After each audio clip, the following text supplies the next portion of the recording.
네, 글로벌 투자에 관한 유용한 정보를 전해드리는 시간이죠. 오늘은 유한타증권 글로벌 인베스트먼트 본부의 유동원 본부장 나와주셨습니다. 어서 오세요. 안녕하십니까? 본부장님 2주 만에 나와주셔서 제가 여쭤볼 게 상당히 많았습니다. 네. 지금 미국 증시가 연일 강세 랠리를 이어가고 있어서 네. 이제쯤이면 좀 차익 실현해야 하지 않을까 저도 고민이 되거든요. 이 부분 좀 어떻게 보셨습니까? 네, 오늘 드린 답변은 아직 차익 실현하시면 안 된다라는 네. 말씀 드리겠습니다. 보시면 지금 다우존스가 골든 크로스가 일어났고요. 그래서 추가적인 상승이 예상되는 부분이 있고 또 최근에 부동산 시장에서의 자금 흐름이 네. 주식시장으로 흘러들어가고 있는 그런 모습이 나타나고 있습니다. 그만큼 지금 부동산 가격의 상승은 어느 정도 한계가 있는데 주식에 대한 매력도는 여전히 유효하다라는 말씀을 드리고 있습니다. 자, 그 부분에 있어서는 지금 우리가 돌려보는 잔존가치 모델상의 상승 여력을 놓고 말씀을 드리고 있습니다.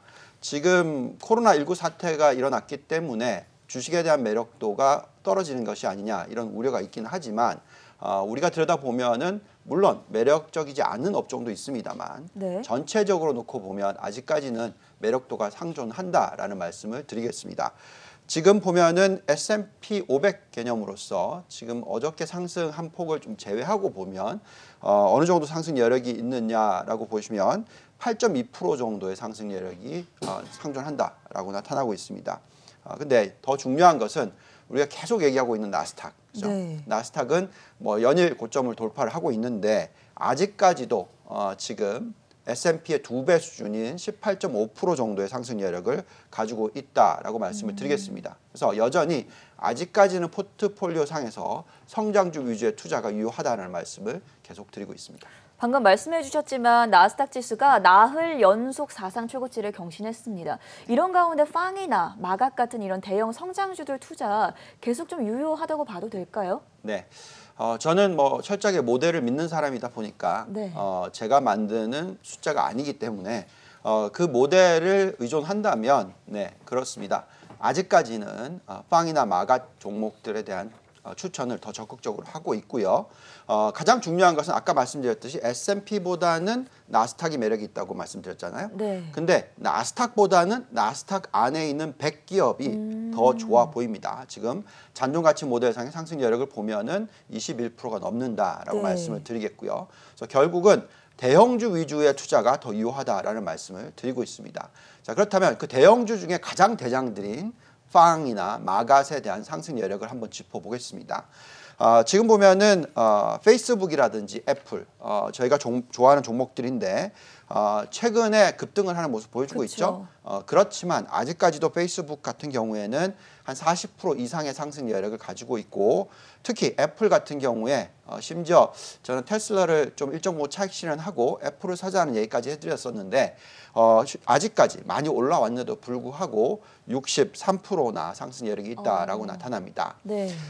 그다음에 이제 요즘에 좀 소외됐던 종목 넷플릭스 보시면은 지금 상승 여력이 가장 높다라고 나타나고 있고요. 거의 80% 가까이 수준입니다. 그래서 가입자 수에 대한 우려가 있긴 하지만 아직까지 이 성장 속도라든지 또 수익률이라든지 중요하다고 말씀을 드리겠고요. 다만 엔비디아 같은 경우에는 상승 여력이 다른 종목들보다는 좀 떨어집니다. 가장 낮게 나오지만 그래도 24%대의 상승 여력이니까 아까 나스닥 100기업보다 네. 100기업의 21%보다는 좀 더 높죠. 그래서 전체적으로 지금 이런 종목들의 매력도 충분히 있다 말씀드리고 있습니다. 페이스북, 애플, 넷플릭스, 엔비디아 여전히 뭐 상승 여력은 충분히 있는데 구글이나 마이크로소프트는 어느 정도 남아 있을까요? 네, 마찬가지로 이런 종목들도 매력도가 계속 있습니다. 보시면은 구글은 최근에 이 광고 매출 증가에 대한 우려들을 하고 계시죠. 그런데 지금 상승 여력이 굉장히 높다라고 나오고 있고요.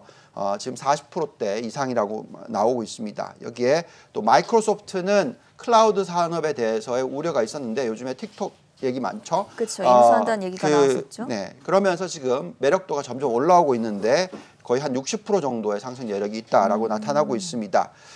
그다음에 마지막으로 아마존과 테슬라를 들여다보면은요. 아마존은 정말 계속 상승하는 종목인데 네.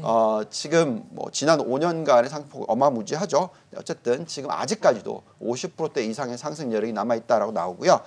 마지막으로 테슬라 이 종목은 작년 하반기부터 적극 추천을 해드리기 시작한 종목인데 뭐 주가는 벌써 300% 가까이 상승을 했죠.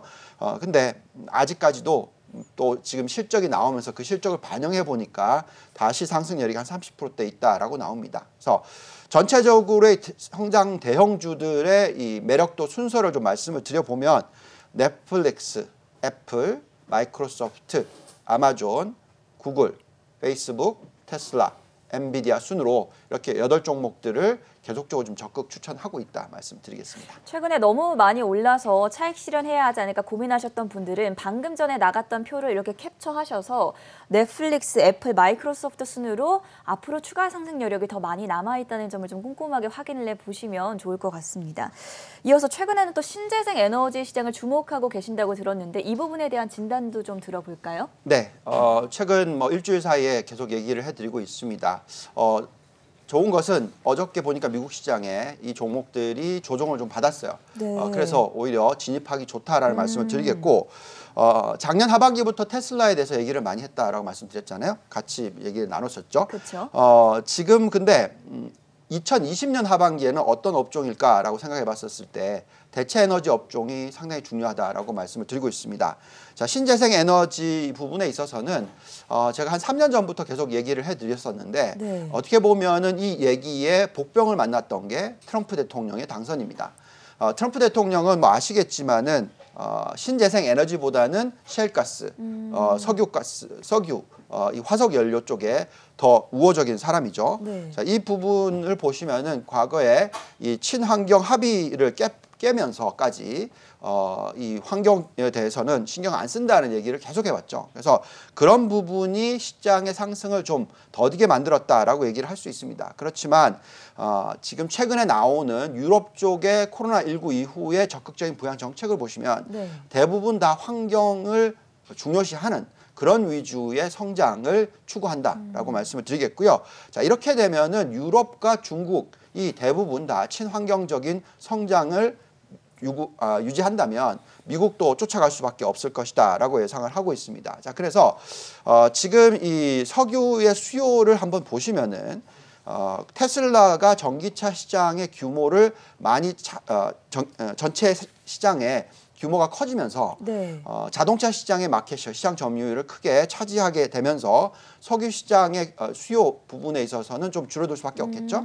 자, 그렇다면 지금 현재 보시면은 어떤 부분이 석유 수요가 높냐? 당연히 자동차, 트럭, 네. 그리고 운송 쪽입니다. 그래서 이런 부분에 있는 여러 가지 이 기계들이 전기를 활용하는 기계로 바뀐다라는 생각을 해본다면 당연히 석유 수요는 줄어들 거고 반면에 이런 전기차 관련된 부분이 있다 보니까 신재생 에너지 부분의 수요가 늘어날 수 있다라고 생각을 합니다. 이런 게 이제 패러다임의 변화겠죠. 그렇죠. 그래서 과거에 석유 시장의 전체 규모가 가장 컸었을 때는 원화로 3천조 원이나 됐었습니다. 네. 근데 이 사이즈가 점점 줄어들면서 오히려 신재생 에너지 시장의 사이즈가 지금은 아직 1,000조가 안 되는 시장이거든요.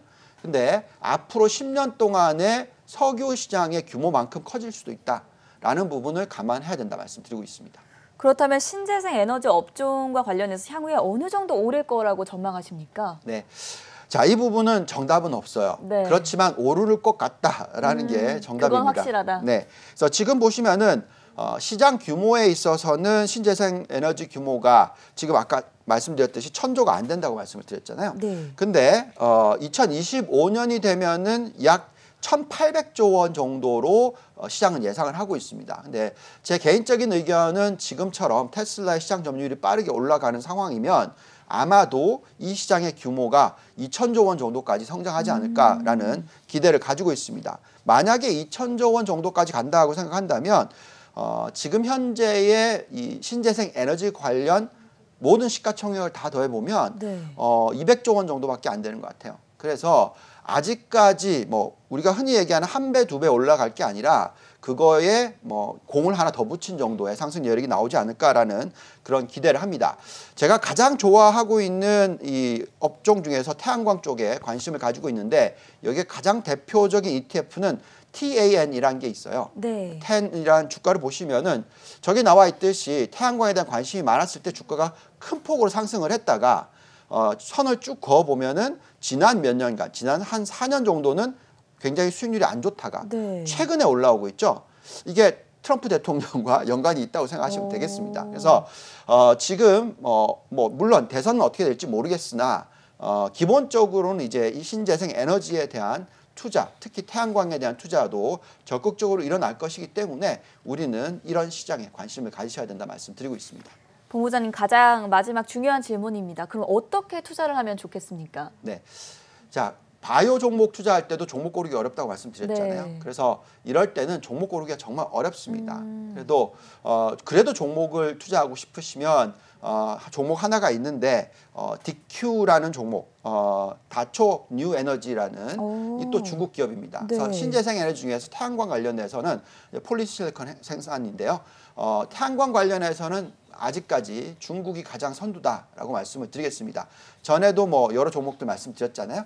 근데 어쨌든 전체적으로 놓고 봤었을 때는 종목은 그런데 이렇게 종목 투자를 하는 것보다 더 좋은 방법은 결국 ETF를 활용하는 것이 그쵸. 가장 좋다라고 말씀을 드리겠고요. 네. 지금 보시면은 가장 매력도가 높은 ETF라고 올라오는 것이 PBD라고 해서 뉴 에너지 글로벌 인베스코에서 운영을 하는 ETF가 되겠습니다. 이 종목들은 다 미국에 상장이 되어 있고요. 그다음에 아까 보여드렸던 태양광 관련 ETF TAN이라는 ETF가 있고요. 그다음에 GRID라는 ETF가 있고 또 ICLN이라는 ETF가 있습니다. 근데 ICLN이라는 ETF는 상승 여력은 상대적으로 다른 종목보다는 낮은데 왜 중요하냐면 저 종목이 가장 큽니다. 그래서 가장 큰 종목에 투자하는 것이기 때문에 중요하고요. 종목으로는 아까 말씀드렸듯이 다초 뉴에너지를 관심을 가져보실 필요가 있다라는 말씀 드리겠습니다. 네, 뉴욕 증시 계속해서 랠리를 펼치고 있지만 여전히 상승 여력은 충분하고 또 신재생 에너지 시장에 대한 투자 방법까지 꼼꼼하게 짚어봤습니다. 지금까지 유한타증권 글로벌 인베스트먼트 본부의 유동원 본부장이었습니다. 말씀 대단히 고맙습니다. 감사합니다.